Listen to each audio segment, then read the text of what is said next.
안녕하세요. 저는 20대 졸업반을 앞둔 대학생입니다. 전 대체 무엇을 잘하는지, 어디에 취업해야 하는지조차 잘 모르겠습니다. 졸업을 앞두고 친구들은 취업 준비한다고, 학원이며 어학연수며 스펙 쌓는다고 다들 바쁜데 전 무엇을 해야 되는지조차 모르겠습니다. 친구들 따라 학원에 어학연수 다닐 자신도 없고요. 이 나이 먹도록 잘하는 것도 없고 대학도 점수 맞춰서 들어와서 적성에 안 맞는 수업 듣느라 학점도 겨우 받았거든요. 그런데 친구들 중에 대기업에 취업했다는 얘기를 들을 때면 부럽기도 하고 그럼 전공을 살려 취업을 해볼까 하다가도 과연 내가 잘 다닐 수 있을지 모르겠습니다. 그렇다고 손재주가 좋아서 기술을 배울 생각도 못하고 이런 제 자신이 너무 한심하고 쓸모없는 사람 같아서 너무 힘들어서 사연을 보냅니다.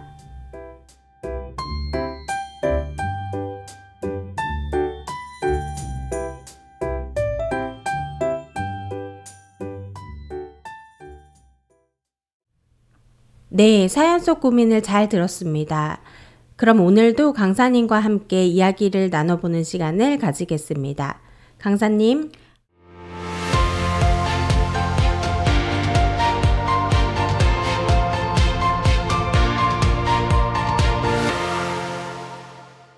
안녕하세요. 마인드 전문 강사 박민정입니다. 사연을 보내주신 청취자님처럼 자신은 공부도 못하고 그렇다고 손재주도 있는 것이 아니어서 어딜 취업해야 되나 고민이신 가운데 아무것도 할 줄 모르는 제 자신이 너무 한심스럽고 부족하다고 생각하시는데요. 자신이 부족하다고 생각하는 게 나쁜 걸까요? 아닙니다. 반대입니다. 부족하다고 생각하고 그걸 안다는 건 정말 좋은 생각입니다. 자신이 부족하다고 생각한 게 좋은 건가요? 네, 부족하다고 생각하는 낮은 마음이 정말 좋은 건데요. 사람들은 다들 반대가 좋다고 생각하죠. 현정 씨도 무능력자보다 능력자가 좋다고 생각하시나요? 아무래도 능력이 없는 것보다는 있는 것이 좋지 않을까요? 현정 씨는 자신이 능력 있고 뛰어난 사람이라고 생각하시나요? 글쎄요. 잘하는 부분도 있고 못하는 부분도 있어요. 네, 맞아요. 그럼 회사에서 업무 능력을 잘하는 사람인가요? 아니면 못하는 사람인가요? 저는 잘할 때도 있고 실수할 때도 있고 좀 중간인 것 같은데요. 네, 대부분 그렇게 살고 있죠. 하지만 사람들은 태어나는 순간부터 배우기 시작한다네요. 본능적으로 할 수 있는 게 있지만 말하는 거, 식사 예절 같은 거, 부모님이나 어린이집에서 통해서 배우고 방법학습으로 익히게 되는 거죠. 전 25개 된 아기를 키우는 엄마이기도 하는데요. 아이가 태어나서 제일 먼저 하는 말이 아마 엄마라는 단어 같은데요. 엄마라는 말을 할 때까지 아기는 엄마라는 단어를 2만 번 이상은 들어야 입 밖으로 할 수 있다고 해요. 엄마라는 단어를 뱃속에 있을 때부터 엄마라고 말해주지요. 아가야, 엄마야. 엄마 목소리 들리지? 아가야, 엄마는 오늘 기분이 너무 좋아. 아기를 10달 동안 품고 있으며 아기와 나눴던 대화들 속에 수만 번 말했을 엄마. 그래서 대부분의 아기들이 옹알이 시기를 지나 첫 단어로 엄마를 제일 먼저 말하나 봐요. 현정 씨도 저도 아마 제일 먼저 한 단어가 엄마겠죠? 네, 대부분의 아기들이 그렇듯이 아마 저도 엄마라는 단어를 가장 먼저 말했을 거예요. 네, 이처럼 사람은 태어날 때부터 부족한 사람이고 이걸 배우고 습득을 통해서 아는데요. 그런데 우리는 어느 순간부터 원래부터 아는 사람인 척, 자신이 제일 잘난 줄 알면서 사는데요. 이런 걸 교만하다, 자만심이라고도 불러요. 자만심 때문에 창피를 당한 이야기를 하나 해드릴게요. 무슨 이야기인지 궁금하네요. 옛날 어느 중구 어느 시골 마을에 노인이 살고 있었어요. 어느 날 노인은 큰 성에 볼 일이 있어서 나귀를 타고 집을 나섰지요. 성에 도착해 나귀를 끌고 걷다가 어느 집 문패를 보았는데요. 거기에 이렇게 쓰여 있는 거예요. 세상에서 제일 장기를 잘 두는 사람이 사는 집. 노인은 그 집 문을 두드려서 집주인과 장기를 한 판 두고 싶다고 했어요. 이윽고 젊은 주인이 나와 노인과 마주 앉아 장기를 두는데 주인이 내기 제안을 했어요. 그냥 두면 재미가 없으니 진 사람이 20냥을 내면 어떻겠냐고 했죠. 그래서 판똥 20냥을 걸고 장기를 두는데 노인이 쩔쩔맸어요. 결국 노인이 장기를 지게 되었죠. 그래서 20냥을 내야 되는데 돈이 없다며 대신 노인이 타고 온 나귀가 50냥 가치는 된다며 나귀를 받아달라고 하는 거예요. 젊은 주인은 생각지 않았던 나귀를 얻게 되어서 기분이 매우 좋았어요. 그래서 오리를 짓고 나귀를 시키고 멋진 안장을 만들어 타고 동네를 돌아다녔지요. 그리고 일주일쯤 지났을 때 그 노인이 다시 찾아왔어요. 장기를 한 번 더 두고 싶다면서요. 이번에는 돈을 가져왔으니 내기에 지면 20냥을 내고 이기면 대신 나귀를 찾아가겠다면서요. 젊은 주인은 옳거니 나귀에다 이번에는 꽁돈 20냥이 생긴다면서 속으로 캐제를 불렀지요. 다시 노인과 주인이 마주 앉아 장기를 두는데 이번에는 어찌된 일인지 젊은 주인이 노인을 당할 재간이 없는 거예요. 생땀을 흘며 안절부절 못하다 결국 지고 말았답니다. 노인은 약속대로 나귀를 몰고 가는데 집주인 마음이 떨떠름했어요. 하지만 내기해줬으니 약속대로 나귀를 내어줄 수밖에 없었지요. 노인이 나귀를 올라타 길을 떠나라 하자 젊은 주인이 노인을 다급히 불러세웠어요. 잠깐만요. 지난번에는 어르신 수가 많이 모자랐는데 대체 어떻게 장기를 잘 두게 되었소이까? 라고 묻자 노인이 빙그레 웃으며 말했어요. 강가에 볼 일이 있어 왔다가 강가 입구에 나귀를 타고 들어올 수 없다는 방을 보고 어디 나귀 맡길 데가 없나? 염려하다가 마치 주인장 집 문에 쓰여있는 글을 보고 장기를 지면 이 집에 맡길 수 있겠다 싶어서 장기를 졌다고요. 그리고 이제 일을 다 봤으니 나귀를 찾아가려면 장기를 이겨야 하지 않겠냐며 말을 하니 집주인은 얼굴이 빨개져 노인이 멀리 가자마자 세상에서 제일 장기를 잘 두는 사람이 사는 집이라는 문패를 뜯어내 던져버렸습니다. 이처럼 집주인은 자신이 제일 장기를 둔다는 자만심에 나귀를 얻을 줄 알았는데 알고 보니 노인이 나귀를 맡기려고 일부러 진 거였죠. 현정 씨는 이 이야기를 듣고 무슨 생각이 드시나요? 세상에서 제일 장기를 잘 두는 사람이 사는 집이라는 문패만 봐도 젊은 주인은 이 분야에서만큼은 자기가 가장 잘한다고 믿고 있었고 자기가 잘났다고 생각했는데 그런 마음을 가지고 있는 동안을 자만하게 되니까 그 지혜로운 노인에게 부끄러움을 당하게 되었다는 생각이 드네요. 네, 맞아요. 이렇듯 사람은 자신이 부족하다고 생각하는 것보다 잘났다고 생각하고 사는데요. 저도 이런 시절이 있었어요. 저는 피부 미용과를 나와서 피부샵에 취직하게 되었어요. 처음에는 아무것도 모른다는 마음에 엄청 열심히 배우고 연습도 많이 했어요. 세월이 흘러 남들은 5년차에 실장이라는 직급을 달게 되는데 저는 3년 만에 실장이 된 거죠. 그래서 전 온전히 제 능력이라고 생각하고 난 이젠 배울 게 없어. 난 너무 능력 있어. 자만심이 들더라고요. 그러면서 나보다 잘하는 사람 없다는 생각에 빠져 다들 성장하기 위해서 교육도 듣고 세미나도 가는데 전 다 아는 거라며 나처럼 빨리 성공한 사람 없다며 자아도취에 빠져 있었죠. 그러다 직장을 옮기게 되었는데요. 거기서 제 실력이 보여지는 거예요. 제가 직급은 높은데 다른 후배 직원들보다 아는 것도 없고 실력도 형편없던 거예요.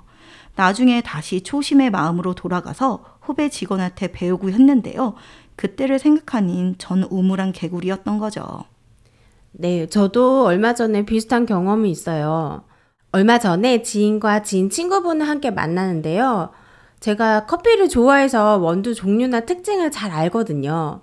그날 커피를 마시면서 제가 신이 나서 원두 원산지나 특징에 대해서 막 설명을 했는데 지인 친구분이 알고 보니까 바리스타 대회 수상 경력이 있으신 분이더라고요. 아, 네, 그러셨군요. 다들 한 번씩은 이런 경험이 있는 것 같아요. 제 지인의 이야기인데요. 제 지인은 서울에 있는 명품 매장에서 일을 하고 있어요. 함께 일하는 사람이 연차가 많아지면 질수록 그리고 영업 실적이 좋으면 좋을수록 점점 고객을 무시하는 마음을 갖는 사람들이 많이 본다고 이야기하더라고요. 왜 그런 마음이 드는지 묻자 명품 매장에 일을 하다 보니 새로 들어온 명품 상품들을 남들보다 잘 알고 부자들이 잘 모르는 명품들도 더 잘 알게 되면서 그 명품들을 사러 오는 사람보다 자기가 더 많이 안다고 착각에 빠져 손님들이 자기보다 모른다며 무시하는 마음이 생긴다는 거예요. 그래서 매장에 오는 손님들의 옷차림이나 신상 명품을 하고 있나 안 하고 있냐에 따라 저 손님은 구경만 하다 가겠구나. 괜히 친절하게 굴어서 시간만 뺏지 말자라는 생각을 가지는 거죠. 그런데 사실 진짜 돈이 많은 사람들 중에서는 옷차림새가 허름한 경우도 많고 꼼꼼하게 물건을 따져보고 구매하는 사람들도 많이 있잖아요. 그런데 겉모습만으로 판단하고 무시해 정말 구매를 하러 온 VIP 고객들을 놓치거나 심한 경우에는 부치정 응대로 인해 곤란한 상황을 처하는 경우도 빈번하다고 하네요. 네, 자신이 잘났다고 생각하게 되면 쉽게 자만심이 생기고 또 그 마음은 쉽게 다른 사람을 무시하게 되네요. 네, 맞아요. 명품 매장에서 일하고 있다고 내가 실적이 좋은 판매자라고 해서 내가 가장 최고인 건 아닙니다. 명품에 대해 나만큼 아는 사람은 없어. 내가 제일 상품을 잘 팔아.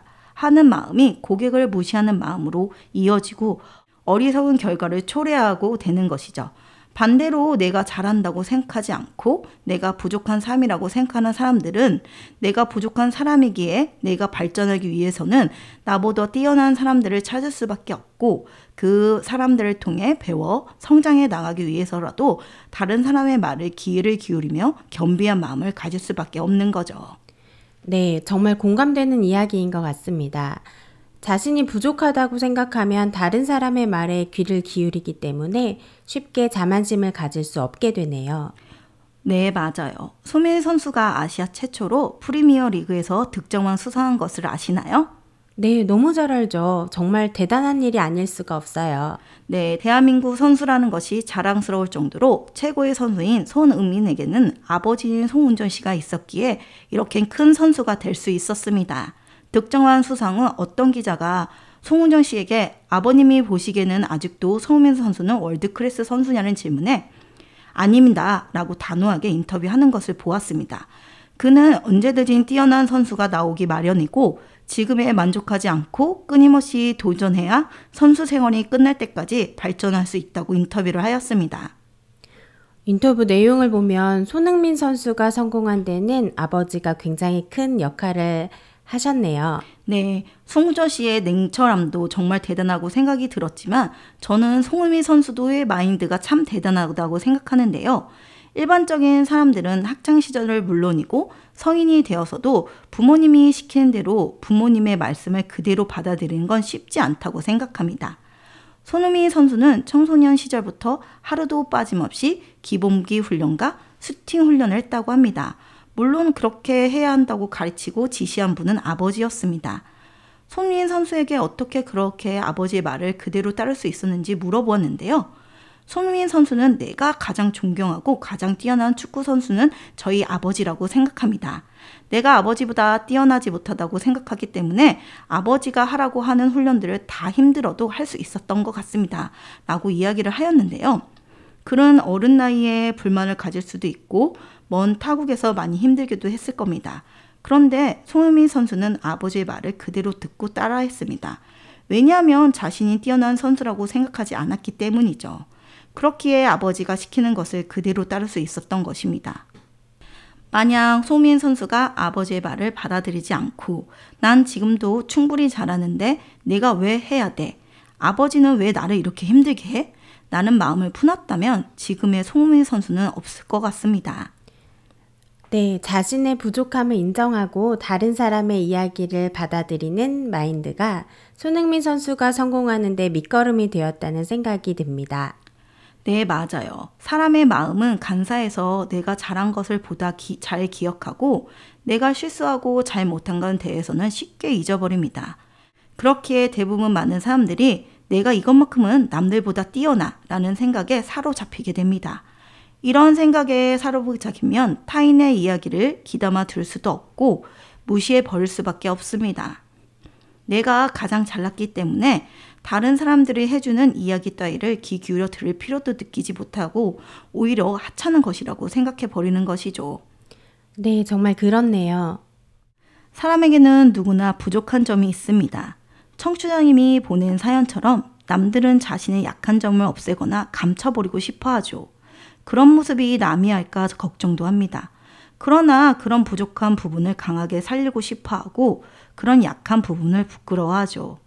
그런데 이런 약한 부분이 오히려 우리의 자신의 연약함을 알게 해서 우리의 마음을 지켜줍니다. 또 자신이 약하다는 것을 알면 다른 사람의 말을 듣고 자신이 가지지 않는 마음을 흘러받을 수 있습니다. 청취자님도 자신이 부족한 모습을 발견했을 때 좌절하지 마시고 그 부족한 마음이 남들과 소통하기 쉽게 이어주며 그로 인해 기쁨과 감사인이 많아질 것이며 더 행복한 삶을 살 수 있게 될 것입니다. 오늘 제 강연은 여기까지입니다. 감사합니다.